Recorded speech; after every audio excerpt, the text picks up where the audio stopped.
pour l'exercice numéro 6, on nous demande pour le circuit HADA de donner l'expression de l'intensité qui traverse la résistance ρ qui se trouve dans la branche du milieu. Ici, on a 3 branches, donc 2 nœuds, le nœud A et le nœud B. 2 générateurs, l'un dans la branche Focania, le deuxième dans la branche Tertania, en supposant que le générateur Focania a une force électromotrice plus grande, plus importante que celle du deuxième générateur, donc il aura forcément le rôle de générateur. Donc il fait passer un courant IA. Et donc, dans cette branche, il y aura un courant IA qui passe à travers la résistance. Donc, le courant, le générateur, force la tension en A plus importante que B. Donc, il est obligé de passer dans ce sens. Et donc, le courant à travers la résistance ρ, qui est I, passe dans ce sens, forcément. Bon, on les coups de E2 plus grand, il use E2 force le courant à passer dans ce sens. Donc, dans tous les cas, le sens traverse la résistance ρ, donc de A vers B. Alors, et si E1 est plus grand que E2, donc le courant passe ici dans ce sens. Mais le courant dans la branche du générateur E2 peut passer dans ce sens, comme elle peut passer dans le sens inverse. Pourquoi? Parce que, bon, c'est une question analogique avec l'hydraulique, c'est-à-dire avec le débit de l'eau. Alors, s'il y a une canalisation avec un débit très important, alors que la ne peut pas contenir ce débit, donc forcément, le reste qui ne peut pas passer passera dans le sens. Donc, ça dépendra de la différence entre E1 et E2. Mais si il y a la capacité d'avaler le débit du E1 ou E2, eh bien, il n'y a pas de problème. Le courant passera dans ce sens.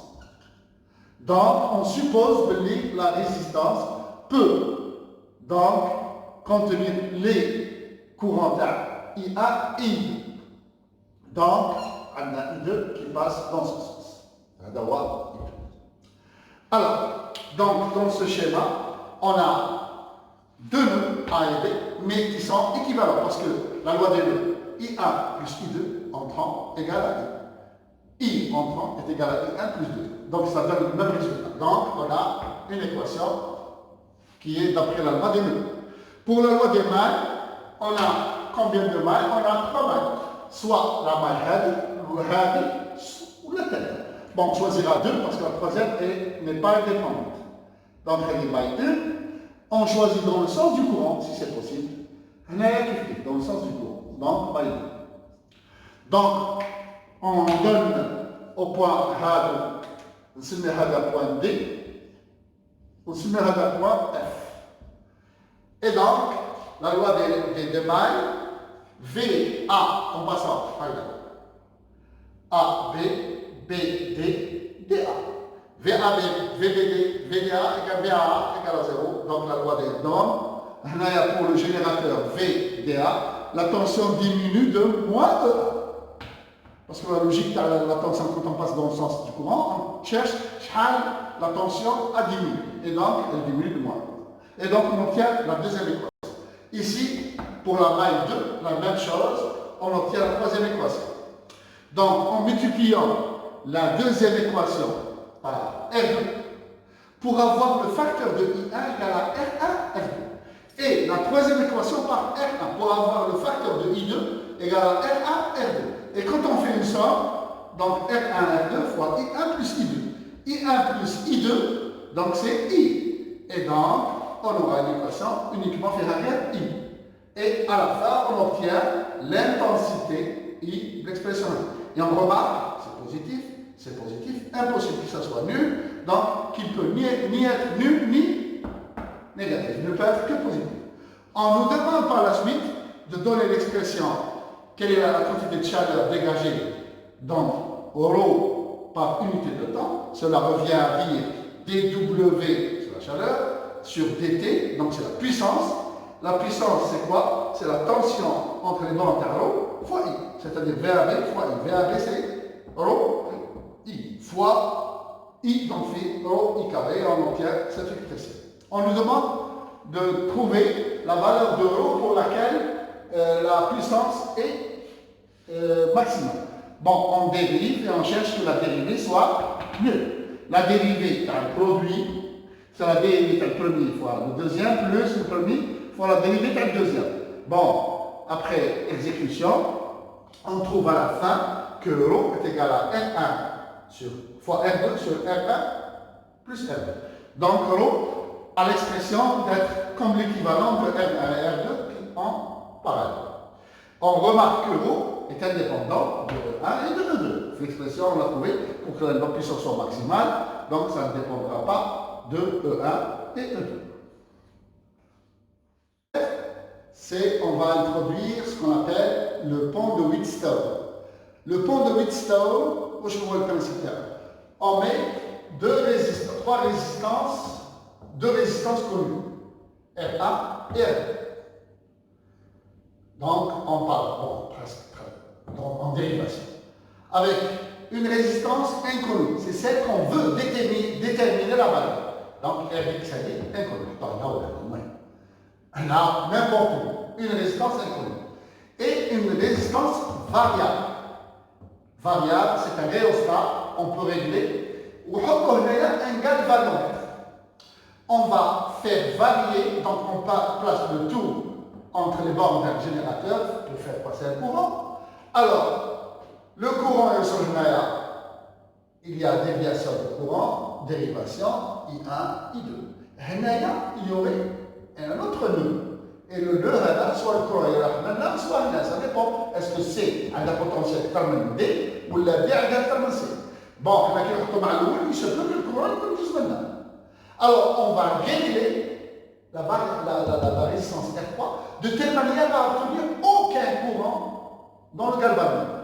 Aucun courant dans le galvanomètre, on dira alors que le pont de Wheatstone est en équilibre. Le pont de Wheatstone est en équilibre veut dire que le potentiel en C est égal au potentiel en D. C'est pour cela que le courant ne passe pas. On peut l'effacer. Et donc, le courant, il n'y a plus de dérivation du courant ici. Le courant qui passe ici, c'est le même qui passera ici. Et le courant qui passe à travers R1, c'est le même qui traverse Rx. Donc, on a I1 qui est égal à I4, I2 qui est égal à I3. Donc, on l'a expliqué ici. VAD est égal à V, donc VAD est égal à VAC. Et VCB est égal à VDB. D'après les lois d'ordre, VAC c'est R1, I1, VAD, R2, I2. D'après les lois des nœuds, I1 égale à I4. Et I3 égale à I2. D'où, on a la relation R1, I1, R1, I1 est égal à R2, I2. Et la même chose, Rx fois I1, normalement Rx fois I4, mais comme I4 égale à I1, est égal à R3 fois I3, qui est égal à I2. Et donc, en faisant donc, deux équations, en divisant les termes à termes, à gauche sur gauche, donc I1 on a I1, droite sur droite, I2 on a I2. Et on aura R1 sur Rx égale à R2 fois R3. R2 sur R3. Rx va être déterminé R1 connu, R3, R1 connu, R2 connu, R3 obtenu pour l'équilibre. Et donc, bon, je parle là, c'est le produit R1 en face, R3 est égal à Rx fois R2. Et donc, on a R1 à R2, on a trouvé pour l'équilibre R3 égale à 32, donc Rx égale à 256. On va utiliser le même principe qu'un pont de Wheatstone, un côté pratique. Alors, on a une gaine électrique, une gaine en rouge, avec 12 voies souterraines. Alors, avec deux fils, on a fait l'exemple de deux fils. Les deux fils, bon, بين هذا البوان لو ترو دور وين يكونوا لاكسي باش نعرفوا لي كاب هذو عندنا بيناتهم une longueur L qui est de 20 km. Bon, c'est un accident, peut-être un tassement différentiel, de telle manière que le fil قطع et a fait une masse. Donc, c'est une prise mise à la terre. C'est une mise à la terre. Donc, على يقيس الديندا وعلى يقيس donc على يقيس le sol. Donc, les gens se plaignent après que le courant ne leur passe plus. Donc, le courant leur directement droit. Alors, واش نديرو حنايا؟ نحلو انترو لو وين كاين لو ترو دور وين كاين لاكسي لهذا الكاب واش كنجوزو الكاب نعاودو نوليو هذاك سي دو سويت دونك يا ان ترو دور دونك الانسان يقدر يدخل تما دونك وعندنا لو ترو دور كي القبل واش نديرو؟ نحلو لي كاب هذوك نديرو ان بون دو ويتستون في الديبي لو فيل بلو relié comme une résistance connue, R1, et le fil vert, on le relie avec une résistance R2 variable. Et on met un galvanomètre dans la liaison. On fait un générateur relié au sol, parce que là, c'est relié au sol. Donc, comme si on a fait la boucle qui m'a fait le pont de Wheatstone. On donne de la sol, on a des sols. Donc, c'est la même chose. Donc, on a fermé la boucle. Mais à la fin, pour fermer, en boucle on les relie. Donc,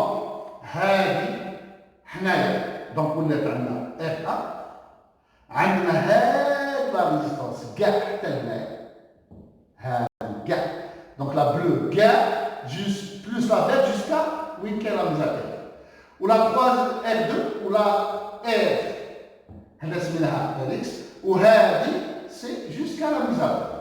Donc le schéma est équivalent à là. Donc, et on règle le pont de Wheatstone jusqu'à ce qu'il soit équilibré. S'il est équilibré, هذه fois هذه égale à هذه fois هذه. Et donc, سمينا هذه R1, هذه R2, l'autre R3, donc on a le schéma. Sauf que, nous نعرفوا بدنا في الكور تاعنا بلي la résistance est donnée par la résistivité fois la longueur sur la section du fil. Donc, le fil R3 a une longueur elle est négligeable par rapport aux 20 km. Donc la résistance, c'est L, le grand L, plus X. Grand L plus X. Le X réel par F. Le point où donc il y a mise à la terre. Alors, le point F. Là, F. Donc il est plus ici, donc c'est la résistance, c'est la résistance GAR. Alors, R3, donc c'est ρ L3 sur S, R4, c'est ρ L4 sur S, avec L3, c'est quoi? C'est L, il y a grand L plus X, inconnu. Et L4, c'est quoi? C'est L, il y a moins X, donc L. Et comme on a R1, donc on remplace les ρ, les S et ρ, L4 et L3. Donc R1, L4 est égal à L2 fois L3. Et on remplace L4 par sa valeur, L2 par sa valeur, L3 par sa valeur. Et on obtient une équation avec X comme inconnu. On réduit au même dénominateur, donc sur R2, sur R2, R2, et on aura X. On peut avoir bien sûr X négatif. Ou je parle X négatif. C'est que la coupure ne s'est pas produite le fil vert, elle s'est produite le fil bleu. Si X est négatif, donc la coupure s'est faite le fil vert, à une distance X du trou d'or. Donc ça nous donne, qui m'a l'exercice, ça nous donne à 3 km 30,0, 3036 mètres du point du trou d'or. Donc nous avons 3036 mètres. Pour récupérer la coupure. Donc ça nous économise de soit refaire le fil ou là de une ouverture de 1 mètre. Bon, la précision n'est pas aussi importante. C'est à 1 mètre près, à 50 cm près. Donc on peut faire le calcul normalement.